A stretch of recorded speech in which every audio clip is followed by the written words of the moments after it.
Hari ini kita akan belajar terkait dengan visualisasi jejaring atau di sini mungkin pengantar terkait dengan network itu sendiri ya, jejaring itu sendiri. Jadi kalau kita lihat ya ini resource dari data camp ya, nanti silahkan Anda kalau cari-cari di situ ya. Apa ya jejaring itu apa gitu ya. Ini sebagai contoh misalkan jejaring sosial, ya, jejaring sosial.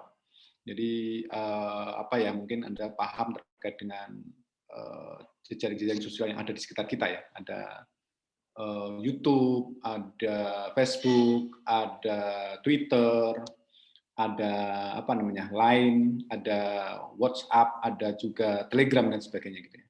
Kemudian ada juga contoh lagi jejaring transportasi juga ada ya transportasi. Jadi kalau misalkan kita pernah jalan-jalan ke Jakarta kemudian naik apa namanya kereta listrik gitu ya, kereta listrik kan kita lihat kan itu ada antara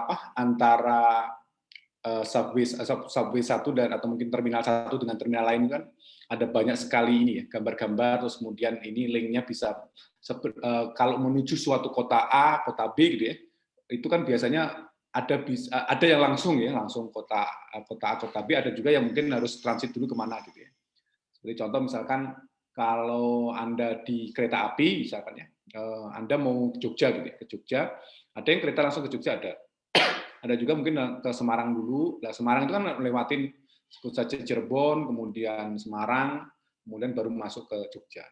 Dan seterusnya. Jadi seperti itulah ya gambaran jejaring itu seperti itu. Kemudian juga ada juga model relationship ya, keterhubungan antara entitas ya, entitas satu dengan entitas lain ya. Ya, kalau misalkan kita lihat ya bisa misalkan entitas data gitu ya, data ini komponen apa dan sebagainya. Kemudian kita juga bisa melihat yang lainnya juga. Insight yang ingin kita dapat adalah kita bisa mengetahui ya entitas yang penting itu seperti apa. Ini seperti contoh misalkan seseorang yang berpengaruh dalam sebuah social network gitu ya, jejaring sosial. Misalkan saya kira kalau kita belajar di analisis jejaring sosial sudah dijelaskan ya itu user-user yang berpengaruh. Jadi kalau misalnya kita ngambil suatu topik tertentu misalkan biasanya kalau Twitter ya kalau kenapa kita masih based on Twitter itu ya kemarin sudah saya sampaikan kepada Anda itu karena Twitter itu masih memberikan kesempatan bagi kita untuk meng-crawling data ya dengan bebas, terus kemudian kita bisa menambahkan aplikasi-aplikasi di situ gitu untuk mengambilnya. Nah, salah satunya adalah bagaimana kita mengambil tadi beberapa topik tertentu, terus kemudian dari situ kan pastinya akan terlibat user-user ya. Kira-kira dari situ user-user yang berpengaruh di dalam suatu topik tertentu itu seperti apa? Itu bisa kita lihat ya, seperti itu. Ada juga path pending, jadi untuk menemukan suatu path tertentu ya, bagaimana kita menemukan path atau jalur transformasi yang efisien. Ya. Misalkan kalau kita ingin menuju suatu kota, jadi kalau Google itu kan Anda lihat kan banyak sekali ini ya, banyak sekali kalau kita misalkan ingin mengunjungi suatu kota tertentu, gitu ya, atau misalkan dari posisi Anda sekarang atau pada waktu Anda di Bandung misalkan video call Anda ingin ke Lembang, itu kan pastinya ada banyak pilihan di Google itu ada banyak pilihan. Mungkin lewat tol gitu ya, lewat tol bisa keluar nanti Pasteur, bisa juga langsung jalur kota, ada mungkin yang jalur dagu dan sebagainya gitu. Jadi banyak sekali yang bisa kita pilih. Dari situ nanti kita bisa lihat yang efisien mana. Dan biasanya kalau Google menyatakan terkait dengan waktu ya, waktu per 1 second, per 1 menit itu diperhitungkan ya. Seperti itu. Jadi kadang-kadang ya berfungsi seperti itu ya untuk kalau kita belajar terkait dengan jejaring itu.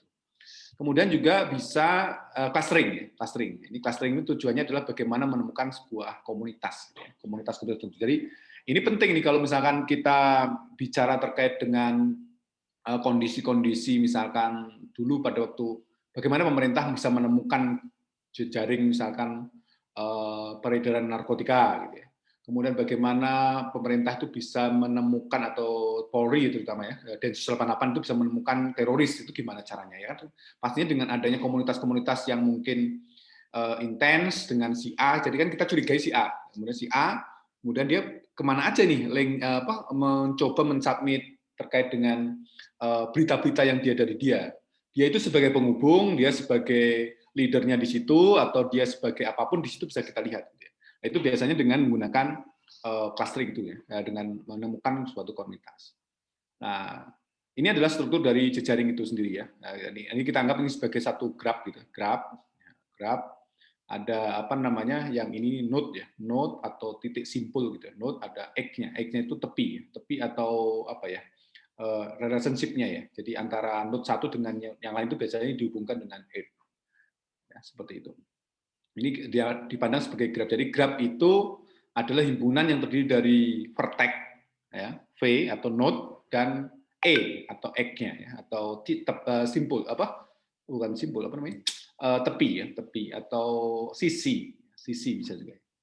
Ini sebagai contoh ya, contoh ini adalah graph sosial ya.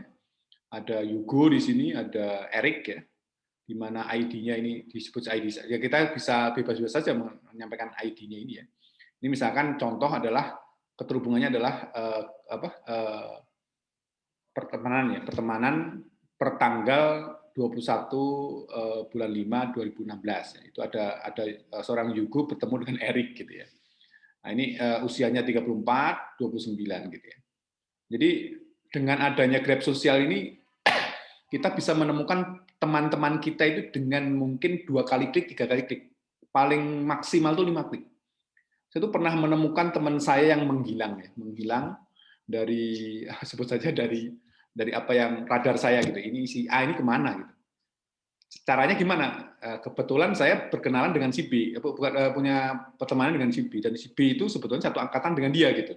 Langsung saya cari aja si B itu, langsung saya cari, oh ada ketemu. 2 kali klik ketemu. Ya. Klik pertama teman, kemudian cari berarti sekali klik ya.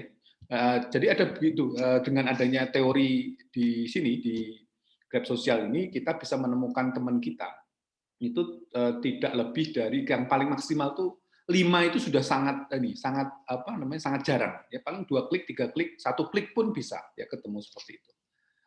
Itu adalah contoh ya, graph sosial ini contoh untuk menggambarkan ini adalah teorinya ya, ada node, ada egg gitu ya. Kalau di sini berarti ada node yang terdiri dari nama orang yaitu Yugo dan Eric yang gimana dia pertemuannya dengan ini egg-nya itu dengan friendship ya, friendship.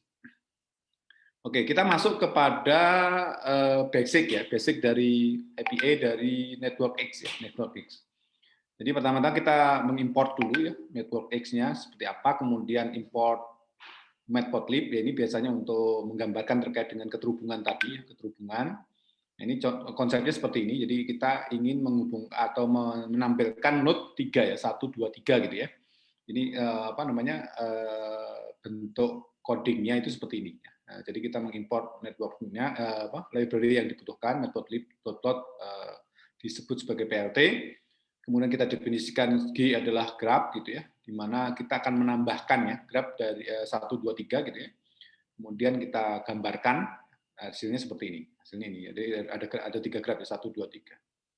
Kemudian kita ingin menambahkan terkait dengan egg-nya ya, sisinya, sisi 1 2 ya. Sisi 1 2 itu kita coba gabungkan, hasilnya seperti ini. Jadi 1 dan 2 terhubung ya. 1 2 terhubung. Kemudian ini adalah kalau misalkan node-nya itu tidak kita kasih egg-nya ya. Jadi kita coba hapus gitu ya. Labelnya kita hapus. Jadi seperti ini, jadi langsung seperti ini ya. Jadi bisa ditampilkan seperti ini juga, bisa ditampilkan seperti ini. Ini teori dasar terkait dengan basic API dari Network X ya, seperti itu. Berikutnya kita masuk kepada tipe-tipe graph ya, tipe-tipe graph atau keterhubungan antara node satu dengan node yang lain. Ada yang dinamakan dengan undirected graph ya, artinya antara satu dan yang lain itu tidak ada keterhubungan aja, keterhubungan biasa gitu. Jadi satu sama lain ya tidak ada saling mempengaruhi atau ya bisa dua arah lah ya, dua arah bisa ke kanan atau ke kiri ya, seperti itu. Tanpa arah ya, graph tanpa arah. Jadi biasanya salah satu contohnya adalah Facebook sosial Facebook graph ya. Jadi graph Facebook ya, seperti itu biasanya digambarkan dengan ini.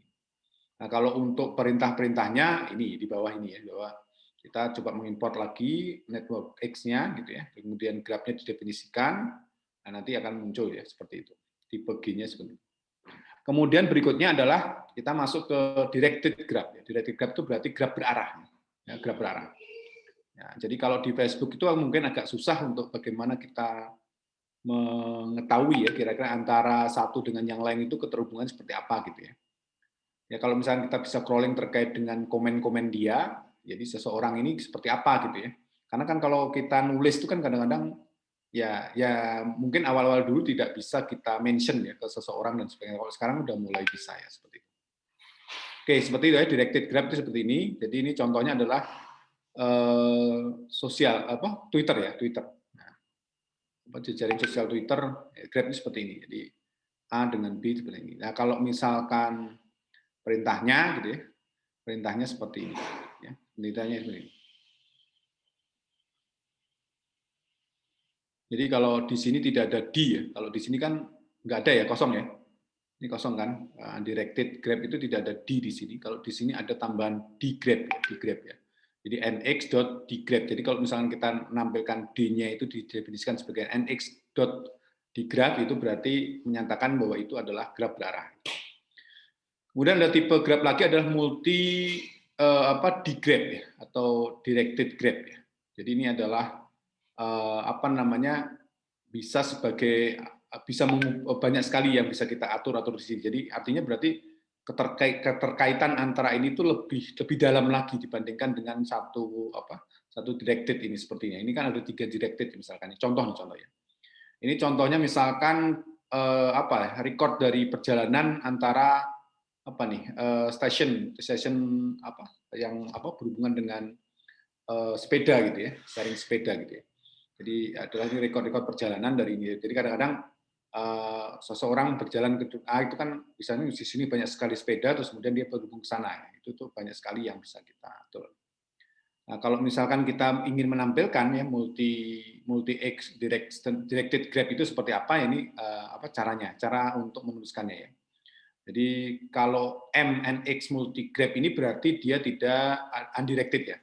Kalau begitu ditambahin D NX multi di grab itu berarti dia menghubungkan ada panahnya seperti itu. Kemudian berikutnya grab itu bisa diberatkan diboboti ya. Jadi sebuah tepi ya. Tepi itu dapat ditambahkan sebuah berat ya, pemberat gitu atau bobot gitu ya. Itu artinya ya kita bisa-bisa aja misalkan contoh kalau saya punya pertemanan misalkan dengan sebut saja Dava, sebut saja misalnya Clement atau Bellatrix misalkan itu kan pertemanan biasa. Tapi kalau misalkan saya hubungkan dengan anak saya, kemudian dengan istri saya, dengan teman kantor saya, itu pasti akan mempunyai beda bobot kan, betul nggak? Ya. Jadi artinya gitu. Jadi untuk membuat supaya keterhubungan antara node satu dengan yang lain itu semakin kuat gitu. Bahkan ada suatu penelitian yang mengatakan bahwa untuk mendeteksi orang itu bisa melewat istrinya gitu. Itu bisa spouse-nya atau pasangannya atau seperti mungkin pacarnya atau sebut saja teman dekatnya itu bisa di trace seperti itu. Jadi bisa dibobotin seperti itu. Jadi dia pertemanan biasa atau pertemanan kerabat atau tak sahabat karib dan sebagainya itu bisa dibobotkan, bisa dimainkan sehingga dari situ kita bisa nanti mengambil sebuah node tertentu atau orang tertentu, dan itu nanti semua orang yang terdekat dengan dia itu bisa ketarik semua. Itu harapannya, dan kenapa grab itu perlu diboboti, karena relationship antara satu orang dengan yang lain itu kan pasti berbeda, makanya perlu kita coba beratkan gitu ya, seperti itu. Ada misalkan kita bisa menghitung juga beratnya itu dari bahwa kalau Dava itu komentar itu saya senantiasa like. Ya. Kalau misalkan siapa namanya di sini ada siapa lagi ya? Misalkan Dava atau Akea misalkan Akea itu berpendapat itu saya senantiasa like, saya senantiasa share, apapun yang dia ucapkan saya share. Nah itu kan berarti otomatis keterkaitan saya dengan dia itu sangat erat kan pastinya. Saya sangat mendukung apapun yang dikatakan dia. Gitu. Itu otomatis dia mempunyai bobot yang lebih tinggi dibandingkan misalkan orang yang dia cuma like saja, dia cuma subscribe cuma mention saja dan sebagainya, ya seperti itu. Nah, kemudian ini ada contoh lagi adalah untuk grab itu yang dia itu loop-nya terhadap dirinya sendiri, ya. Loop-nya terhadap diri sendiri. Ya.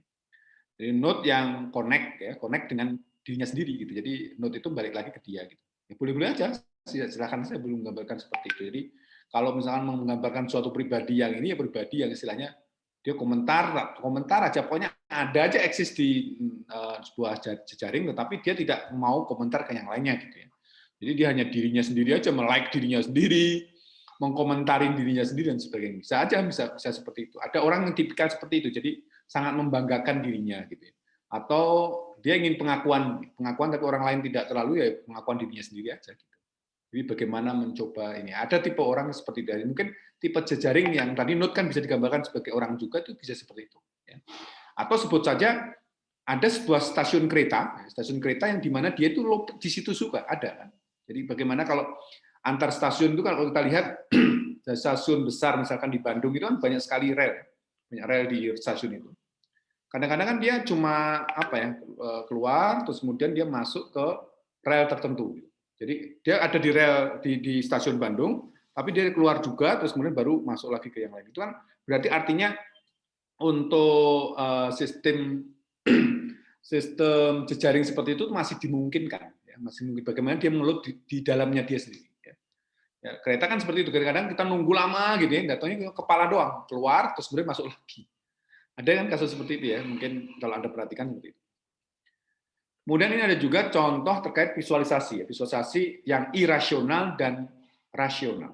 Irasional itu artinya ya sudah sangat ini ya, ruwet gitu ya. Keterhubungan antara satu dengan yang lain ini Anda lihat ini kan di dalam hitam ini kan sangat susah untuk dideteksi ya. Kira-kira udah berapa banyak nih di dalamnya ya. Dalamnya yang keterhubungan dan sebagainya. Ini contoh yang rasionalnya seperti itu ya. Saya nggak tahu juga keterhubungan seperti ini apa gitu ya. Mungkin lebih tertata gitu ya. Lebih tertata, lebih bagus kalau ini yang lebih ya. Tapi hal-hal yang seperti ini tuh bisa kita coba pilah-pilah lagi ya ini. Kalau kita lihat dalam satu peta jejaring seperti ini itu kan sangat rumit ya. Akhirnya kita coba ambil satu-satu misalkan berdasarkan kliknya. Klik itu artinya keterhubungan antara grab satu dengan node satu dengan yang lain itu sangat intim. Sangat intim. Jadi kalau tiga itu benar-benar tiga-tiganya tergabung satu. Jadi misalkan kalau ada tiga gitu ya, ada tiga sebut saja tiga node gitu ya, tiga node. Itu kalau yang namanya klik itu ya, itu antara satu dengan yang lain itu terhubung. Ini ini terhubung gini. Oh, ini terhubung kuat ya. Kalau misalkan 4 gimana? 4 itu kalau hubungannya klik ya, namanya klik itu berarti sangat erat gitu hubungannya ya. Ini berarti 4 itu terhubung gini ya. Hubung gini. Terus ini terhubung kena, ini terhubung sana. Nah, gini. Itu klik namanya. Itu bisa kita uraikan ya, satu persatu bisa kita uraikan satu persatu. Ya meskipun agak susah ya. Seperti sebetulnya kalau kita lihat ini kan sebuah benang yang ruwet gitu ya. Bagaimana kita mencoba untuk mengambil satu persatu atau menguraikan itu menjadi suatu informasi yang berguna gitu ya, seperti itu. Itu yang dibahas di sini ya. Yang dibahas di bagaimana kita membuat yang irasional itu menjadi rasional. Nah, ini ada beberapa visualisasi dari network, itu ada matrix plot, ada arcs plot, ada juga synchrous plot ya. Nanti kita akan coba bahas satu persatu. Yang matrix plot itu seperti apa? Seperti ini ya, misalkan ini yang semakin gelap ya, berarti ini keterhubungan antara gelap, abu-abu dan kuning ya. Antara A dengan A itu berarti dia sendiri log sendiri, kemudian antara A dan B berarti keterhubungannya antara hitam ya. Jadi A dan B itu hubungannya hitam, ini hitam kan warnanya. Kemudian A dan C itu warna kuning, ya. Selebihnya berarti yang C dan B itu tidak ada hubungan, jadi putih dia, ya. Putih. Terus kemudian yang abu-abu ini terhadap dirinya sendiri ya. Jadi itu kalau misalnya kita tahu matrix plotnya, kita bisa gambarkan kira-kira grafnya seperti apa ya, seperti itu. Kemudian ada juga arcs plot ya, arcs plot seperti ini ya. Jadi kalau kita lihat di sini A terhubung B, A terhadap C, ya itu bisa digambarkan seperti ini. Jadi penulisannya bisa bentuknya seperti ini. Order axis ya, axis ya seperti itu. Jadi A, B, C dan sebagainya seperti ini. Nah, ini bisa digambarkan dengan mudah dengan graf seperti ini. Ada juga circus plot ya. Circus plot itu seperti ini ya. Jadi kalau kita lihat ya kayak orang yang kesana kemari gitu ya, kayak sirkus ya. Tapi nggak tahu juga apakah ada hubungannya itu ya. Bentuk sirkus plus seperti ini, terus kemudian kalau dihubungkan dengan graf, ya seperti ini. Nah, ini adalah API untuk apa? NX-nya ya. Misalkan ini adalah apa namanya standar codingnya ya, codingnya untuk ini. Kalau mau dijalankan ya tinggal jalankan aja. Misalkan ini harus diaktifkan ya. Tapi nantilah ya. Nanti Anda silahkan jalankan sendiri. Kira-kira nanti tampilannya seperti apa gitu ya untuk ini. Nah, berikutnya untuk mengukur terkait dengan ketergantungan antara node satu dengan node yang lain, itu ada beberapa alat untuk mengukurnya, ya, centrality-nya. Ya. Jadi antara node satu dengan node yang lain, antara user satu dengan user yang lain, antara stasiun satu dengan stasiun yang lain itu bisa diukur. Salah satunya beberapa yang ini kan Anda diajarkan banyak kalau misalnya di analisis jaringan sosial, ada degree centrality, ada closeness ya, centrality, ada bandwidth centrality, ada eigenvalue centrality, ada cars centrality dan sebagainya, banyak sekali yang bisa kita mainkan ya di situ ya. Tapi kalau untuk kasus ini mungkin akan kita coba pelajari dua saja ya, degree sama bandwidth ya, bandwidth. Jadi ini untuk mencari node yang penting ya, node yang penting. Jadi ada dua caranya. Yang pertama adalah dengan degree centrality dan juga bandwidth centrality. Jadi ada tiga ya, closeness. Kalau yang di apa namanya di YouTube saya yang terkait dengan centrality itu ada banyak segitu ya, di situ dijelaskan ya. Ya, kalau misalkan kita coba lihat seperti ini ya, kita punya graf seperti ini. Kira-kira kan ada pertanyaan di kita ya. Kira-kira mana yang node yang menjadi pusat ya, pusat yang menjadi lebih penting dibanding yang lain ya. Kalau ini bisa dilihat ya langsung ya, di tengah-tengah ini penting sentral kan ya. Jadi kalau stasiun berarti ini stasiun utama. Pastinya kan banyak sekali aliran informasi ke sana, aliran kereta yang ke sana ya, aliran kereta yang ke sana. Kalau informasi berarti ya banyak, semua ini kalau mengirim informasi pasti ke tengah sini. Terserah nanti tengah ini mau didistribusikan kemana atau mungkin dibalikan lagi kepada yang bersangkutan dan sebagainya. Pastinya user yang ada di tengah sini itu pastinya mempunyai peran yang sentral ya, untuk kasus di grab ini seperti itu. Ya. Ini juga sama ya, cuma ada 4 node yang terhubung atau 3 node yang terhubung dengan satu node ini, otomatis node yang ini itu memegang peran yang sentral ya, sentral terkait dengan keterhubungan dengan node yang lain. Nah, definisinya generality itu seperti ini ya. Jumlah dari keluarga yang dia punya gitu ya, dibandingkan dengan dibagi dengan jumlah seluruh ya, yang seluruh network ya, network itu berarti tetangga ya, tetanggaan yang mungkin dia punya. Jadi ini yang kenyataannya dia punya, ini yang kenyataannya kemungkinan masih bisa terhubung dengan dia. Artinya kan ini akan lebih banyak. Pastinya ini ditambah plus dengan kemungkinan mana yang mungkin dia bisa masuk seperti itu. Kalau di rumus yang sederhana sebetulnya, ini saya coba tampilkan ya sebentar. Oh ini contohnya dulu ya, atau kita masuk ke ini. Mana ya? Tadi saya buka yang mana? Ini gitu? Oh bukan ini. Ya. Kalau di sini, ya ini kata dia ada 3 metode dasar untuk menghitung bobot centrality ya. Ada degree, closeness, ada juga bandwidth ya. Untuk degree centrality itu akan menghitung bobot suatu node I itu diberi notasi CDI berdasarkan banyaknya X atau tepi yang terbentuk antara node I dengan node yang lainnya. Jadi banyaknya tepi yang terbentuk antara node I dengan node yang lainnya. Nah, rumus sederhananya perhitungan bobot suatu node itu atau degree centrality itu digunakan bentuk normalisasi seperti ini, bahwa CDI itu adalah DI itu adalah apa? DI itu adalah jumlah X ya, jumlah tepi ya, dibagi dengan jumlah node kurang 1. Jumlah node kurang 1 ya. Jadi kalau kita menghitung CDA, ini CDA ya. Ini saya supaya Anda paham aja. CDA ya. CDA mana ini ya? CDA ini. Kita menghitung ini. Berarti jumlah X-nya berapa? 2 kan? Ini X1, ini X1 ya, X1. Ini 1, sorry. Ini 1, ini 2. Nah, berarti kan 2 ya. 2X, DI itu 2, dibagi dengan N-1. N-nya node kurang 1. Jadi 1, 2, 3, 4. 4 kurang 1 berarti 3. 2/3. Ya, ini CD ini. Itu degree centrality dari ini. Kita menghitung ini. Ini saya kira sama. Ini sama juga. Ya. Kenapa? Karena ini 2 kan, ini 2. Nah, 2 dibagi dengan 3 ini sama, 2/3 juga. Untuk degree centrality-nya.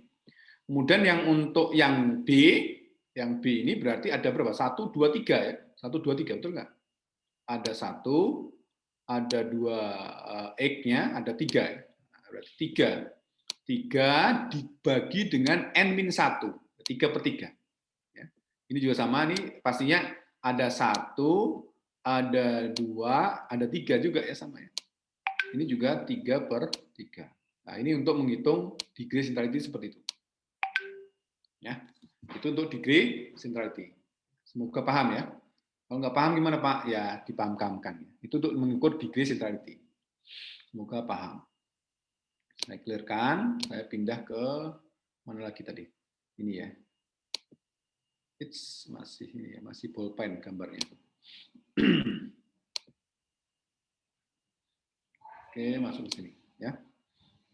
Nah, contoh-contoh untuk apa ya? Node dengan degree centrality-nya besar ya. Itu biasanya dia sebagai apa? Twitter broadcaster ya, broadcast. Jadi yang suka broadcast Twitter. Jadi ini ada tipikal orang yang dia sumber berita gitu. Jadi intinya think tank-nya dia gitu. Terus kemudian dia membroadcast ke beberapa orang, dari itu nanti dikembarkan lagi. Kemudian juga ini contohnya adalah hub ya, transformasi udara. Transformasi airpost itu berarti semacam ini terminal angkatan terminal udara apa namanya itu kok lupa saya kayak Soekarno Hatta itu apa namanya bandara betul Allah. Jadi kalau Anda lihat ada hub 1 gitu terus kemudian pesawat-pesawat itu pada ngumpul di situ gitu betul nggak? Jadi kalau kita lihat misalkan kalau di Bandara Jakarta misalkan gate A, gate B, gate C gitu ya. Itu kan biasanya pesawat-pesawatnya pada nyangkut di situ semua, betul nggak? Pada ya nggak tahu lah di situ mau bongkar pasang, ada yang mungkin ngisi bahan bakar dan sebagainya di situ ya. Nah, itu contohnya. Contoh dia berarti sentral ya. Degree centrality-nya besar di situ pastinya. Jadi semua terhubung dengan dia. Jadi itu sentral ya. Terus kemudian ini juga ada misalkan penyebaran penyakit terus kemudian kita bisa melihat itu sebagai super speeder. Speeder itu artinya apa ya? Ada kan misalkan kalau suatu penyakit suatu daerah itu sudah terkena sebut saja virus yang sangat banyak, otomatis yang di samping-sampingnya itu juga pastinya ya satu setali dua uang, setali tiga uang gitu ya. Jadi istilahnya ya pastinya angka kalau misalkan di corona itu kan ada yang merah, ada yang hitam, yang kuning gitu ya. Itu pasti kalau dia di hitam, otomatis biasanya samping-samping kirinya pasti juga warnanya tidak jauh-jauh beda dengan itu. Ada yang hitam, ada yang kuning saya kira sangat kecil sekali kemungkinan. Kenapa ya? Karena pastinya interaksi antara suatu masyarakat di situ dengan masyarakat yang lain juga ini. Apalagi misalkan itu dipandang sebagai satu kelurahan gitu ya. Terus masing-masing RW gitu ya. RW misalkan RW-nya ada 5 itu RW 1, RW 2, RW 3 dan 5. RW 3 yang bagian di tengah-tengah itu hitam. Otomatis biasanya kecenderungannya untuk sekitar RW itu juga akan mempunyai warna yang sama atau dia akan mulai degradasi itu enggak terlalu sangat jarang saya melihat kalau misalnya ada penyebaran penyakit seperti itu terus kemudian daerah yang di sampingnya itu warnanya jauh gitu ya. Hitam sama mungkin tidak ada tidak ada penderita itu sangat kecil sebenarnya karena interaksi antara masyarakat yang ada di daerah itu pasti lebih intens. Itu untuk mengukur terkait dengan degree centrality. Ya. Ini contohnya ya penggunaannya ya. Misalkan kita mempunyai keterhubungan antara node dan node itu misalkan node 1 dengan 2, node 1 dengan 3, node 1 dengan 4, node 1 dengan 5, node 1 dengan 6, node 1 dengan 7, node 1 dengan 8 misalkan ya. Node 1 dengan 9. Nah, berarti kita akan coba gambarkan kalau misalkan grafnya adalah seperti ini. Jadi ada 9 node yang terhubung atau 8 node yang terhubung dengan 1 ya. Dengan 1 ada 8 node yang terhubung dengan 1. Kemudian kita list ya, apa namanya yang 1 dengan 9 ya, seperti itu misalkannya di list seperti ini. Kemudian kita list juga kira-kira ketetanggaannya seperti apa dengan 1 ya, ketetanggaannya 1 itu ada 2, 3, 4, 5, 6, 7, 8 ya, yang dengan 1. Terus kemudian yang berhubung dengan 8 berarti tanggaannya cuma dengan 1. Yang terdekat maksudnya, terdekat dengan 1.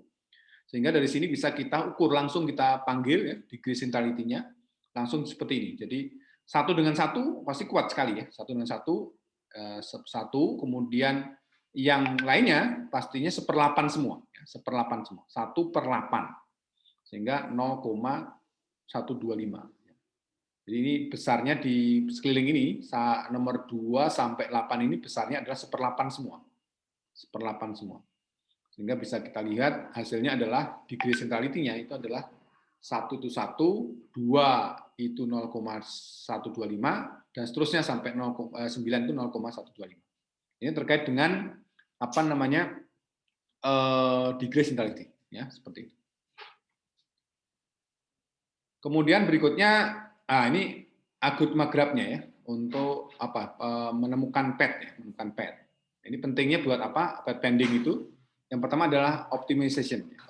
Bagaimana kita menemukan path transformasi yang terpendek. Path transformasi yang terpendek. Kemudian untuk contoh di modeling itu apa? Ya misalkan kita bisa menggambarkan atau memodelkan terkait dengan penyebaran penyakit. Atau mungkin yang ini adalah informasi passing. Passing itu artinya berarti penyebaran informasi. Jadi kita bisa memodelkan. Kira-kira kalau saya kasih informasi ke A itu kira-kira nyebarnya kemana? Ya. Kalau saya kasih informasi ke B itu gimana penyebarannya dan sebagainya, itu bisa kita modelkan.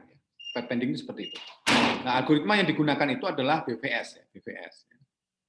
Breadth first search ya, seperti itu. Misalkan contohnya seperti ini ya, misalkan kita ingin contoh ya, misalkan ini adalah jarak path terpendek antara 2 node ya. 2 node itu bisa kita hitung dengan BVS itu sendiri. Ya. Ini misalkan kita coba panggil lagi ya. Seperti ini. Nanti silakan untuk memanfaatkan ya BVS ini seperti apa dan seterusnya. Ini salah satu contohnya untuk itu. Terus kemudian berikutnya kita masuk ke bad witness centrality. Bad witness centrality. Ini mungkin perhitungannya agak lebih rumit ya dibandingkan dengan ini. Ini sama juga, tujuannya adalah menemukan jarak terpendek juga. Terus kemudian rumusnya seperti apa? Definisinya adalah jumlah dari path terpendek yang melalui node itu, kemudian dibagi dengan semua kemungkinan short terpendek yang terjadi. Gitu ya. Aplikasinya misalkan ini melihat ya kira-kira keterhubungan antara sebuah partai ya, partai liberal dan konservatif di Inggris nih, biasanya dengan tweet user. Kalau di Amerika berarti dari Republik dan Demokrat ya, misalnya gitu ya. Kemudian ini juga contoh lagi aplikasinya adalah untuk menemukan informasi kritikal dari suatu transfer tertentu ya, transfer informasi dan sebagainya itu bisa kita masuk. Untuk mengetahui link-link transformasi transfer informasi yang kritikal gitu ya, seperti itu. Nah, ini sebagai contoh untuk ini ya, bagi yang sudah pernah ke Singapura itu ada beberapa ada peta-peta seperti ini biasanya, kita dikasih peta seperti ini ya. Jadi biasanya kalau kita sebagai pendatang itu biasanya langsung beli aja map yang ada di sana, yang MRT dan LRT. Di Malaysia juga seperti ini juga ya. Jadi Malaysia Singapura itu sudah terhubung sebetulnya, tapi untuk masuk ke Singapura itu mungkin agak berat ya. Sekarang mungkin kondisinya karena COVID sangat keras mereka terkait dengan pendatang ya. Ya seperti jadi ini contoh terkait dengan Raples ya, Raples dan Jurong ya, Jurong. Saya pernah ke sana juga ini. Ini nggak tahu nih, ini apa nih? Jurong ya, Jurong ini Raplesnya. Jadi bagaimana link atau menggambarkan graf dari kereta itu kalau misalkan ingin kalau kita berada di Jurong, kira-kira jarak terpendeknya kemana gitu ya. Pastinya kan masing-masing mempunyai kecepatan yang berbeda-beda itu ya. Jadi ini kita bobotin juga, misalkan yang jalur biru, jalur hijau ini kira-kira berapa bobotnya untuk menyampaikan ke sini. Kemudian jalur kuning itu kecepatannya berapa, terus kemudian jalur merah ini berapa dan sebagainya, atau mungkin jenis-jenis dari apa namanya RRT atau MRT-nya itu juga berpengaruh juga ya. Berpengaruh terkait kecepatan juga dan seterusnya. Terus kemudian apakah yang kita lalui itu daerah padat atau tidak itu juga penting karena kan sirkulasi orang itu misalnya masuk keluarnya kan pastinya akan diperhitungkan juga. Misalkan kalau stasiun besar seperti Bandung itu berbeda misalnya stasiun dengan sebutnya Cigudapate atau mungkin sebut saja di Bagi itu kan pasti beda-beda ya. Pasti akan waktu tunggu kereta untuk bagaimana orang itu bertukar gitu ya, orang yang masuk dan orang keluar itu pasti akan berbeda.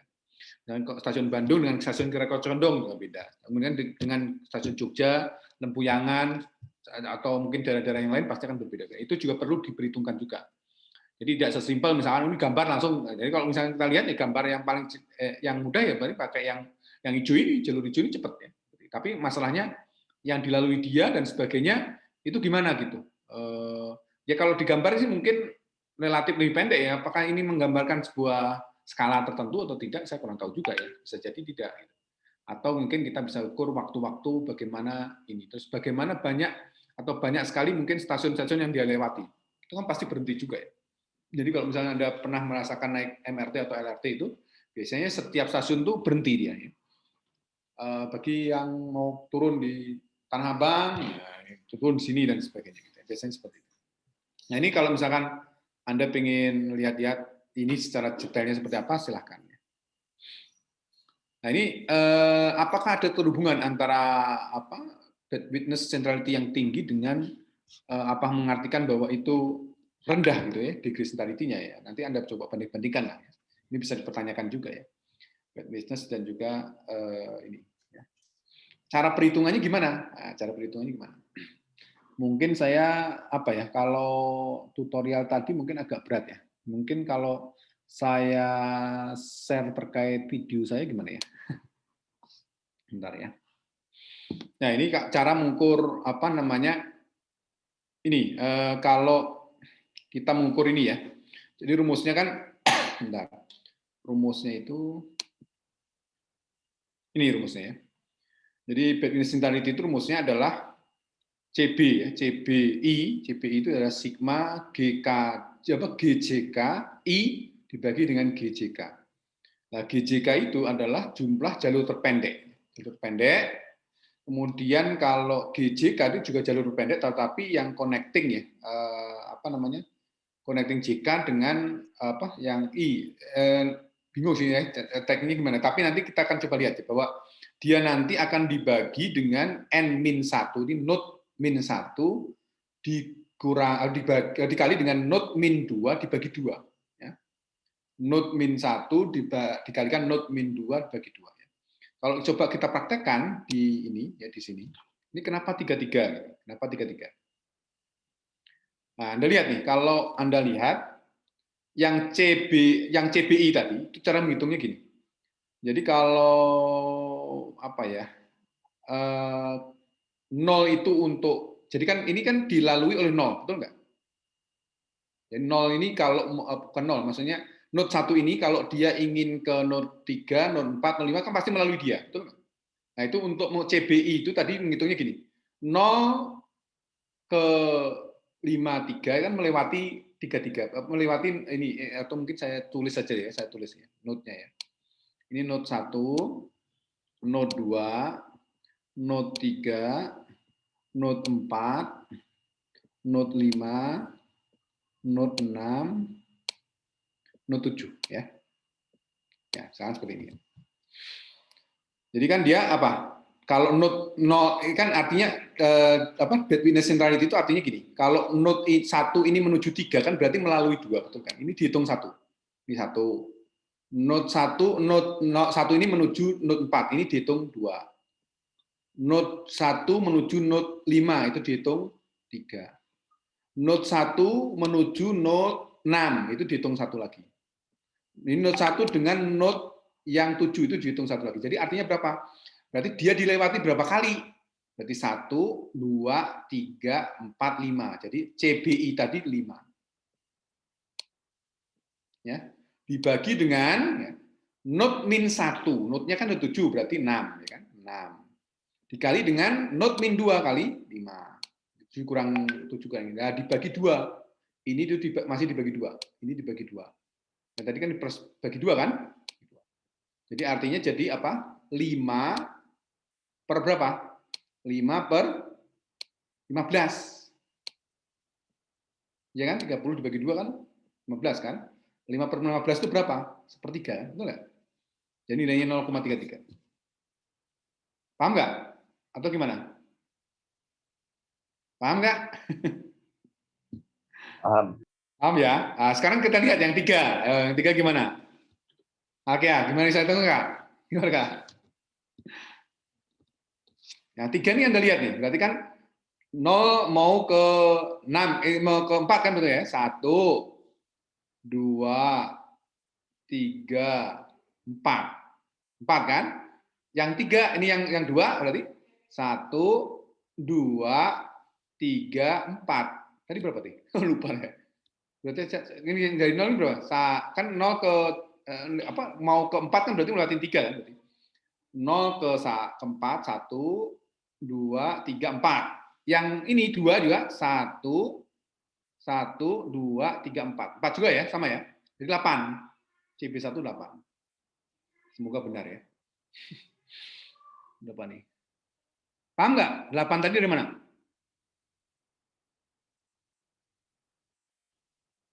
Node 1 dia mau nyebrang lewat 3. Ya kan? Berarti kan ke 4 1, ke 5 2, ke 6 3, ke 7 4. Betul kan? Jadi 1 ini mau nyebrang. Ini 2 mau nyebrang ke 4. Nyebrang ke 4 kan lewat 3 kan? Jadi yang lewat 3 aja semua itu. Ini berarti 1, 2, 3, 4. Berarti 8 kan? Betul nggak? 8 yang lewat. Jadi 1 yang ngelewatin 3, 2 yang ngelewatin 3. Ya. Dibagi dengan, sama ya ini, kayaknya ke 15 mungkin ya. Karena kan node-nya sama, jadi N dikurang 1 dibagi N dikurang dikurang 2. Kira-kira berapa nih harganya? Nilainya berapa nih kira-kira? Sebentar, aku kalkulator dulu ya. Berapa kira-kira? 8 per 15 itu berapa? 0,53, betul nggak? Betul. Oh ya, nah gitu caranya. Nah, yang ini gimana latihan? Kayak hitung enggak? Karena kamu yang muncul, jadi kamu aja kan. yang dia melalui 4, kenapa nilainya 0,6 gitu? Kira-kira berapa? Gimana caranya? 9 per 15, Pak. Kalau dari mana? 0 ini ya, 0 berarti 1, 2, 3. Yang 2, 1, 2, 3 juga. 3 juga. Mana? 3 ya? 3 juga, 3 semua. 9 per 15 berapa? 0,6. Oh, berarti pinter kamu nih, Kak. Udah lulus Kak ya, berarti selesai. Gitu Kak, cara menghitung, atau yang lainnya cara menghitung bad business seniority. Ya. Jadi kalau kita memperhatikan rumusnya itu gak susah, tapi sebenarnya prakteknya lebih gampang. Ya, seperti itu. Yang ini juga sama ya, kalau misalkan kita lihat ini yang centrality seperti ini, itu pastinya yang paling besar itu adalah yang bagian tengah. Yang lainnya 0. Yang lainnya 0. Ya, Anda hitung aja sendiri nanti gimana caranya ya. Caranya gimana? Ya, 0 ke 1 kan nggak ada yang dilalui kan, pasti 0 kan, betul kan? Apa namanya? CBI-nya 0. Ini juga sama CBI 0. Seperti itu. Nanti Anda lihat lah. Jadi kalau yang muter gini nih lebih, jadi keterhubungan itu banyak sekali cara apa itu nih ya. Kalau seperti ini centrality-nya berarti, nah kalau yang seperti ini berarti merata dia. Merata semua. Ya, cara menghubungi seperti itu. Oke. Seperti itu cara untuk menghitung bad witness centrality.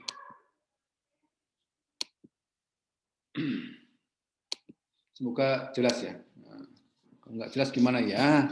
Dijelas-jelasin lah ya. Nah, seperti itu. Jadi di sini misalkan kita punya semacam network seperti ini ya. Barbel grab ya. Jadi ini kan kayak barbel. Ini orang ngangkat tengah, kemudian kiri kanannya seimbang. Kan kayak barbel grab. Disebut barbel grab dengan apa nih? M1-nya 5, M2-nya 1. Artinya ya ini ada 5 kan? 1, 2, 3, 4, 5, 1, 2, 4, 5, ini 1 ya. M2-nya 1. Ini bisa digambarkan seperti itu. Jadi kalau kita, jadi ada bentuk-bentuk graf yang udah umum atau mungkin orang udah tahulah itu seperti apa bentuknya. Nah, kalau yang seperti ini bentuknya bubble graph, makanya tinggal dimainkan aja M1-nya berapa, M2-nya berapa. Ya. Nah, bagaimana cara menghitung bad witness centrality untuk kasus ini? Berarti kita hitung aja ya, kita hitung hasilnya seperti ini. Jadi yang nilai 0 ini 0 nilainya. Nilai bad witness-nya 0. Ini 1 0, 2 0, 3 0 ya, 3 0.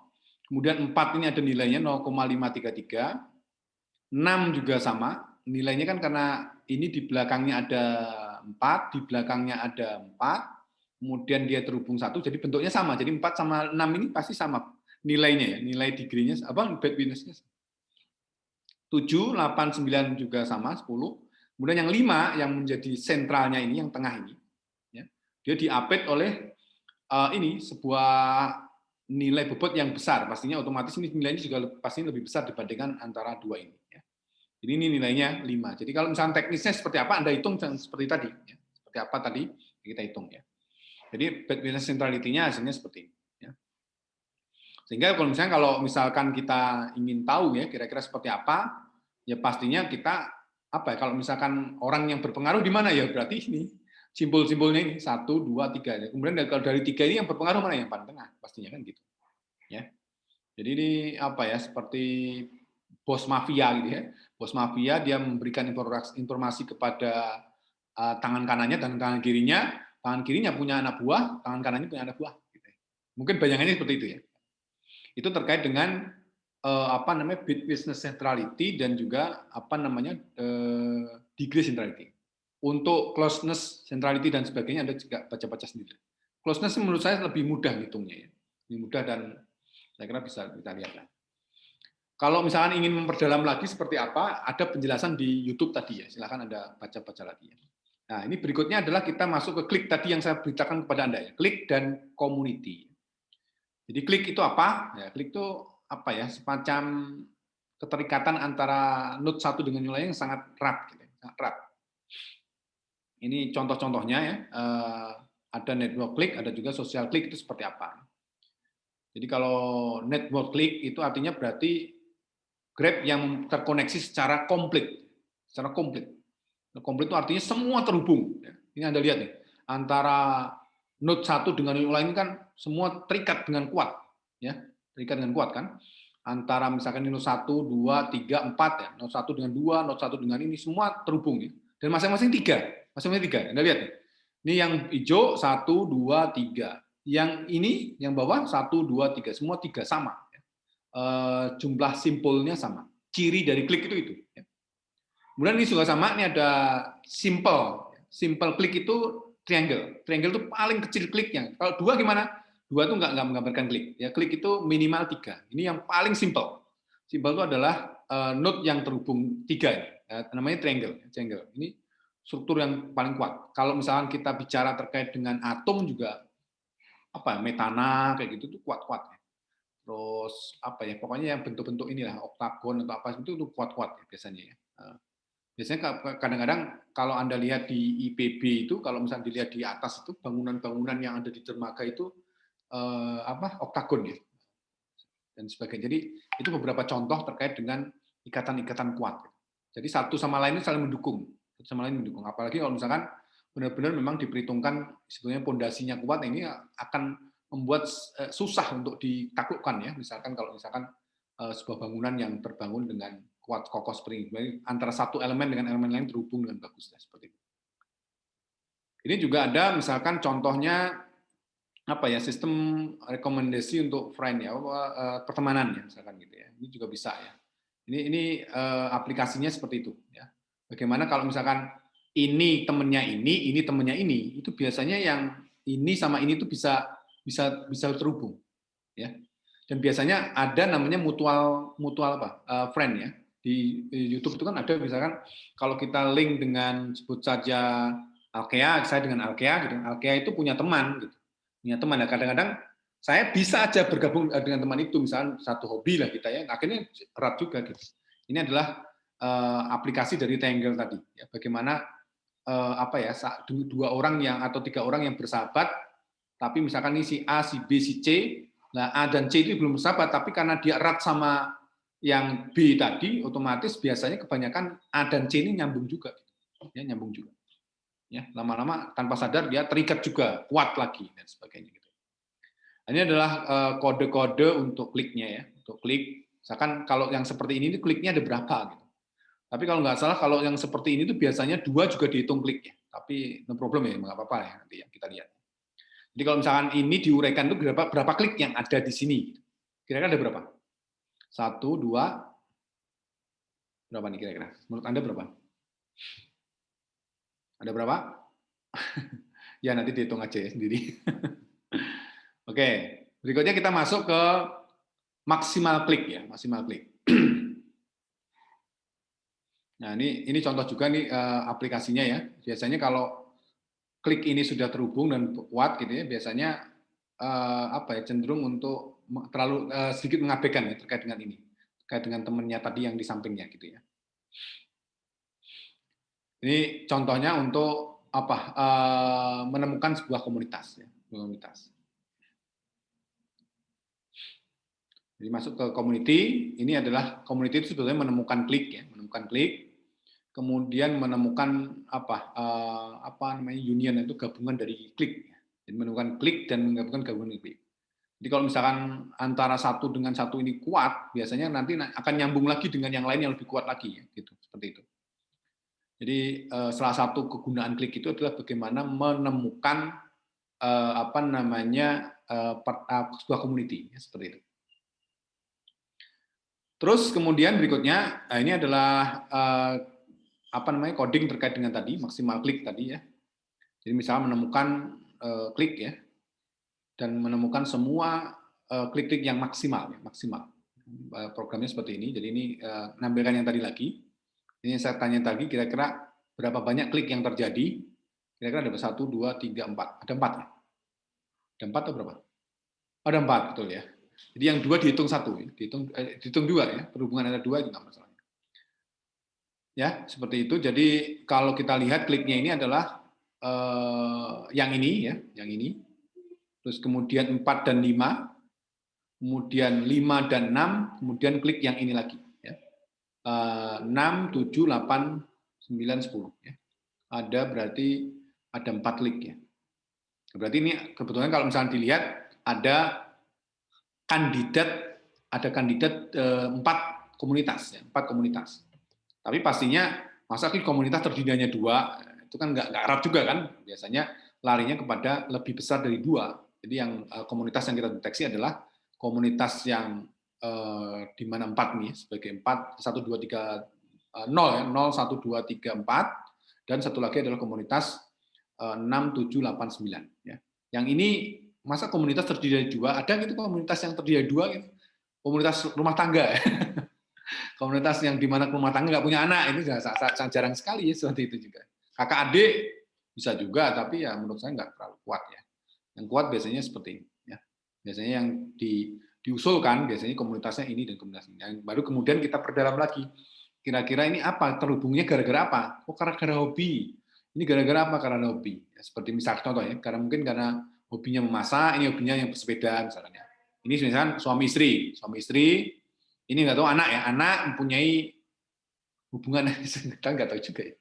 Istri mempunyai klub masak, ini suami memiliki klub sepeda misalnya. Contoh aja. Bukan berarti benar ya, tapi ya bisa jadi mungkin gambaran seperti itu.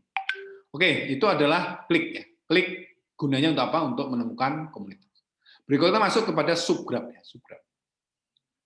Nah, visualisasi dari graf yang panjang, yang besar itu adalah bisa kita potong-potong ya, kita potong-potong bisa menjadi pet-pet tertentu, kemudian community atau klik tadi, kemudian juga kita bisa menghitung ya degree dari beberapa node tadi. Seperti itu. Misalkan contoh kalau misalkan kita menghadapi suatu seperti ini, kira-kira kita bisa nggak memecahnya menjadi sub-sub graf kecil yang mungkin bisa lebih mudah kita amati lah gitu ya.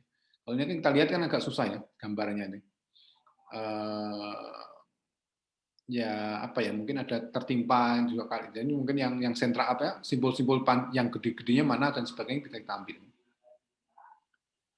Sekarang ini simbolnya ada 19, ada 20 ya, 0 sampai 19 gitu. Ini ya namanya Ernst Renyi Grab. Ada julukan tadi kan, kalau tadi Barber Grab, ini ada Ernst Renyi Grab. Seperti ini bentuknya, terdiri dari keterhubungan antara 20 node ya, 20 node. Kemudian kita bisa list yang misalkan yang terhubung dengan 4 itu berapa gitu ya. Di sini bisa ketahuan yang 4 mana 4. Enggak kelihatan 4. 4 ini ya, ini dengan dengan satu dia. Atau enggak nih, sebetulnya lewat di bawahnya gitu ya. Kayaknya lewat di bawahnya nih, 4 dengan 18 ya. Sekarang kan 4 enggak ada nih kan. Hanya 0 di atasnya ya.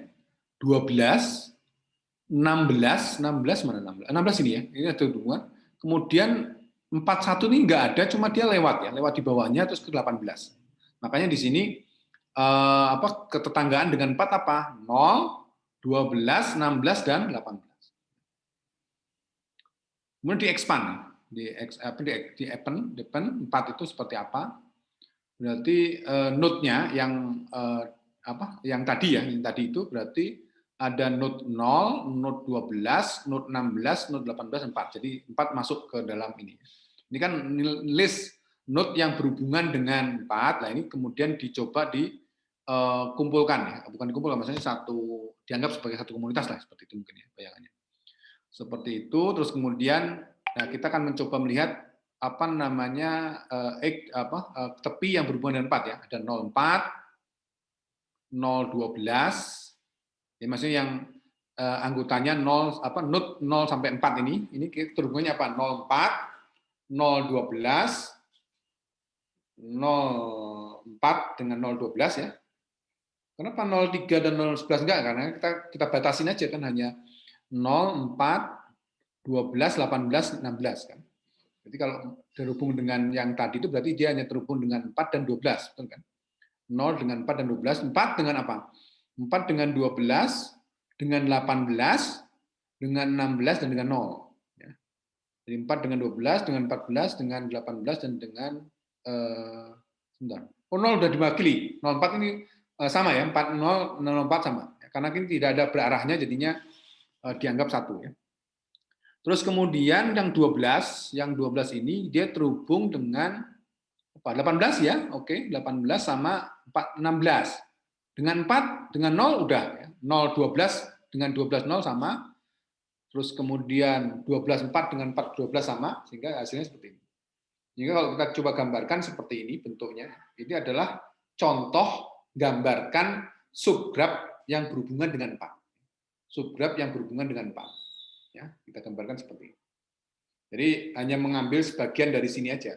Dan pastinya mau tak mau kita coba ambil ya, pastinya satu persatu dari yang ini. Kayaknya mungkin yang 12 akan lebih banyak lagi ya, karena dia kayaknya sentral juga ya. Tapi nggak tahu nih apakah 2 sampai 9 ini terhubung nggak nih? Sepertinya garis lurus ya. Apakah dia cuma lewat di bawahnya 12 saja? Nanti kita coba cek lah ya. Terus kemudian kita coba ambil. Nanti di situ nanti akan kita bisa lihat kliknya seperti apa. Kalau ini kan belum ada klik ya. Artinya apa? Belum sama simpulnya. Ini 4 ini ada 4. 1, 2, 3, 4. X-nya ya. 18 cuma 2. Padahal yang klik tadi, kita sebutkan klik ya. Klik itu kalau misalkan dia terhubung sama. Simpulnya sama. Ya kan? Kalau ini kan berarti kalau ini kan 1 2, 1 2, 1 2. Kalau ini berarti 1 2 3, 1 2 3 semua ya. Jadi kalau kita menganut ke klik, jadi kita uraikan satu persatu itu untuk menemukan klik tadi. Nah, klik tadi kita bisa dideteksi sebagai sebuah community gitu. Paham ya? Ya, seperti itu yang kita pelajari hari ini.